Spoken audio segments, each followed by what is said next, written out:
and that could kickstart your journey. It really helped me ease myself into the gym. There are so many other metrics that you should definitely consider. Hi guys, what's up? Welcome back to my YouTube channel. My name is Shravani and I am a certified personal trainer and a sports nutrition specialist. Now, I have been training consistently for over 7 years at this point, and there's a few lessons I've picked up along the way that I wanted to share with you today. If I were to start my fitness journey from scratch in 2023, these are 6 things I would do. So if this sounds interesting to you, then please keep on watching. And if you like this video, then please be sure to give it a big thumbs up, hit the subscribe button down there and also the bell button next to it. So every time I upload a new video, you get notified. And now without any further ado, let's get right into it. Alright, so first of all, I want to talk about the mode of training I would pick if I was starting off right now, and that would 100% be training at a gym. The 2 main reasons to do this is because the environment at the gym, which basically means when you enter the gym, you're surrounded by people who are there to do one thing, which is train. That environment can be healthy peer pressure to sort of push you to do the things that need to be done, especially at the start where you're heavily relying on motivation, which tends to die out pretty quickly. The second reason is accessibility to equipment. At a gym, you have access to a variety of machines, free weights, resistance bands, and so many other pieces of equipment that allow you to introduce variety into your training, which makes it more fun and in turn, it's just easier to adhere to. Also, when you sign up at a commercial gym, you usually have the option to sign up for a variety of classes, whether that's Zumba or CrossFit or anything else that might interest you. And I always tell my clients to find a mode of movement that they enjoy. So even if you're not into traditional weightlifting, you might just find a class at the gym that you truly enjoy, and that could kickstart your journey into being a committed gym goer for the rest of your life. Additionally, I really believe that the gym community is one of the best communities out there. They are generally there to support you and hype you up, and I have made some really great friends at the gym. So that is another aspect of it that I think would encourage me to stick to my fitness goals long term. Number 2, I would build a capsule gym wardrobe. And what I mean by this is identifying the bare minimum pieces I would need in my wardrobe to make sure I'm able to get those 5 workouts or so per week. Personally, I feel like having a cute gym outfit just makes it so much easier to hit the gym. When you look good, you feel good, and that confidence will translate into your training at the gym. So if you're not sure what a capsule wardrobe is, I'm going to put a link to that video over here. I'm going to help you build a capsule wardrobe if you don't have one already, so remember to check that out. Number 3, I would invest in 2 pairs of shoes. Alright, so one is going to be dedicated to weightlifting and specifically dedicated to my heavy lifts such as the squat and deadlift, and the second one would be one that is especially catered towards running or more high impact work. Now for the first pair of shoes, if you have the budget, of course you can invest in a proper squatting shoe or deadlifting shoe like the Nike Metcons, which are pretty pricey. They would go upwards of 10-12k rupees. So if you're just starting off, I don't think you necessarily need to invest in that. I would go ahead and buy myself a pair of Converse. They are also pretty flat, so it's going to give you that stability when you're performing those heavy lifts, and it isn't going to break the bank because you can get a pair of Converse for, I believe, anywhere between 3 to 5k at max. In terms of the running shoes or the high impact shoes, I would invest in the Nike Downshifters.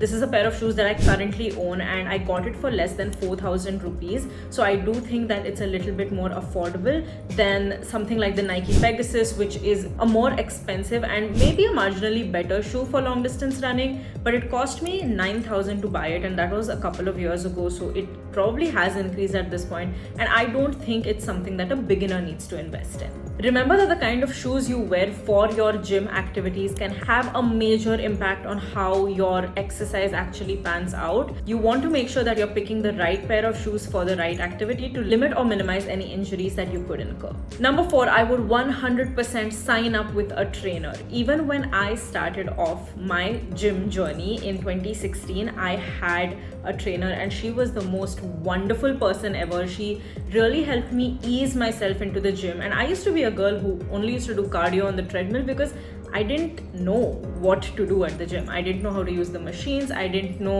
what exercises trained what part of my body, and she really helped me understand and get a look and feel of each machine that was at the gym, and also helped me perfect my form. And that just slowly built my confidence at the gym, and it slowly started becoming less intimidating and more like my own personal playground. So I highly recommend getting a trainer at least for the first 3 months or so in your gym journey to really set you off on the right foot and to make sure again that you don't incur injuries unnecessarily. Number 5, nutrition. Now, I would not necessarily invest in a nutritionist right away because this can be a little bit pricey. So what I would do is start with the obvious. I think a lot of us already have an idea of how we need to change certain things about our diet to eat slightly healthier, and I would start with that. I think it's a great idea to sit down and journal and introspect your eating habits presently, and then identify what minor tweaks you can make to make it a little bit better.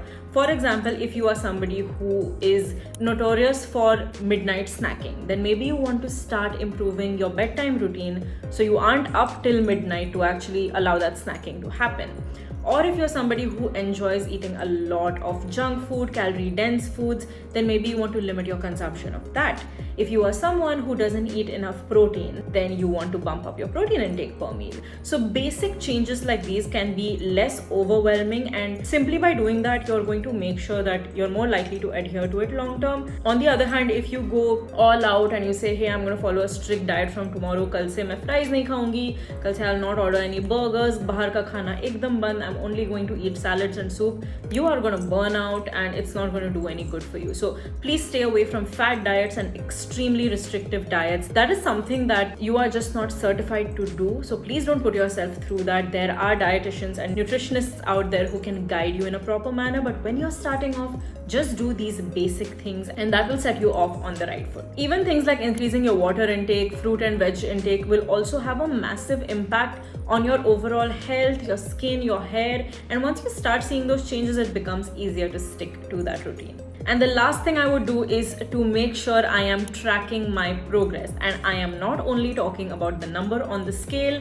There are so many other metrics that you should definitely consider when you are working towards your fitness journey. For starters, I would start clicking pictures and taking measurements. Pictures ke liye kuch bhi nahi lagta. We all have phones here. Just set up a phone first thing in the morning. Right after you've used the restroom, click a few pictures of yourself and do that on a weekly basis while incorporating, this training routine and this nutrition program into your lifestyle. A measuring tape is also fairly inexpensive, so that is also going to help you get a different metric that, sometimes if the pictures don't look too different, the measurements could give you the kind of data that you're looking for. If I had the budget, I would also invest in a bioelectrical impedance scale. I'm going to leave a link to the one that I personally use down below. You can get it for an average of 2,000 rupees, and trust me, it is so much better than a traditional scale. The only reason being it's going to help you track anywhere from 7 to 13 different biometric measures such as your body fat percentage, your lean mass, your body water, and so much more. And that really goes to show that fitness is so much more than just that number on the scale. It's so much more than just your body weight, and the more metrics that you have to measure, the better it is for you. Because let's say your goal is fat loss, it's not necessarily only weight loss. You do want to make sure that you're losing more fat mass in the process than lean mass, and a bioelectrical impedance scale can help you understand that. So it is definitely something I would recommend, but if you don't have the budget, you don't have to do it. Clicking pictures and taking measurements is just fine. Another thing I would do for tracking progress would also be to journal things as simple as my mood, my happiness level, how I've been sleeping, because often these are intangible aspects of your fitness journey that we just don't pay enough attention to, and they can have a solid impact on our overall well-being. Remember that fitness goes beyond your physical health, and there is a mental health component to it, so you want to make sure that you're taking care of your mental health in this process.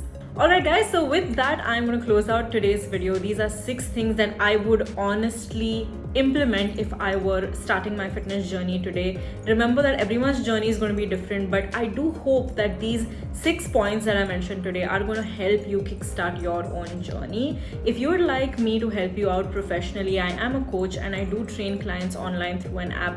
I'm going to leave details for my coaching programs down in the caption below. Also remember to follow me on Instagram, where I am pretty active active and I post a lot of content around nutrition, fitness, and also active wear. With that, I'm going to close this out. Thank you so much for watching and staying till the end if you did. If you liked the video, please be sure to like, share, subscribe, and also hit that bell button. And I will see you in the next one.